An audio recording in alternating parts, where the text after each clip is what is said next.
Hyderabad Property Show 6th, 7th, 8th February. Venue High-Tech City. నమస్తే అండి, నా పేరు అంబటి శ్రీజ. నేను రాంబాబు గారు మూడో అమ్మాయిని. అమెరికాలో ఉంటాను. అయితే నేను మీ అందరి ముందుకు ఎందుకు వచ్చానో మీకు ఈ పాటికి అర్థమై ఉండాలి. మా ఇంటి మీద 3 రోజుల క్రితం పెద్ద దాడి జరిగింది. అయితే ఈ దాడి ఎలా మొదలైంది? రాంబాబు గారు గుడికెళ్ళి తిరిగి ఇంటికి వస్తుంటే కొంతమంది టీడీపీ వాళ్ళు కర్రలు పట్టుకుని రాళ్లు పట్టుకుని ఫిజికల్ అటాక్కి వస్తూ థ్రెటన్ చేస్తూ ఆయన రెచ్చగొట్టే ప్రయత్నం జరిగింది. కొంత బూతు పదజాలం వాడుతూ ఒక మహిళ. అన్ఫార్చునేట్గా దురదృష్టవశాత్తు రాంబాబు గారు అదే మాటని తిరిగి అనేశారు. ఆ స్పర్ ఆఫ్ ద మూమెంట్లో ఇంటికి వచ్చారు, రియలైజ్ అయ్యారు, ప్రెస్ మీట్ పెట్టారు. ఇంత పెద్ద లీడర్గా ఉండి నా బ్యాలెన్స్ని నేను కోల్పోయి ఉండకూడదు, నేను ఆ మాట అనుండకూడదు అని ఆయనకున్న పశ్చాత్తాపాన్ని చాలా క్లియర్గా వ్యక్తం చేశారు. అయినా వాళ్ళు తృప్తి చెందలేదు. లీగల్ కాన్సిక్వెన్సెస్ ఫేస్ చేస్తానని కూడా ఆయన చెప్పడం జరిగింది. కానీ వాళ్ళకి వేరే ఎజెండాస్ ఉన్నాయి. టీడీపీ గూండాలు తండోపతండాలుగా 9 నుంచి 10 గంటల పాటు నిర్విరామంగా మాట అన్న మనిషి మీద అటాక్ మాత్రమే కాదు, ఆయన కుటుంబం మీద, ఏమీ తెలియని రాజకీయాలతో సంబంధం లేని మా మదర్, మా సిస్టర్స్, వాళ్ళ పిల్లల మీద అటాక్ చేయడం జరిగింది.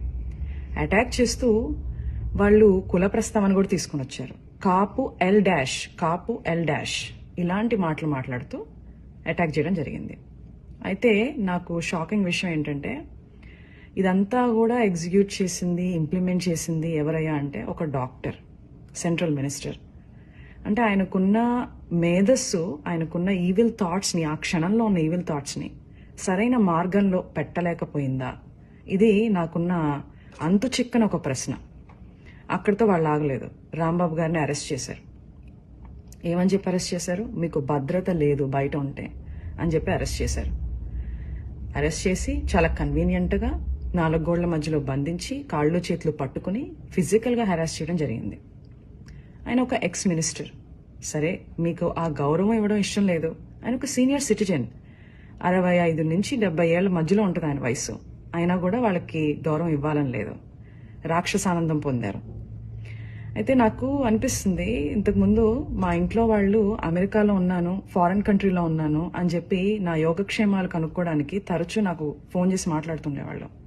ఇప్పుడు ఆపోజిట్ అయిపోయింది సిచ్యుయేషన్. అయితే రోజులన్నీ ఒకటిలా ఉండవు. నిన్నటి రోజు ఈ రోజు ఉండదు, ఈ రోజు రేపు రాదు.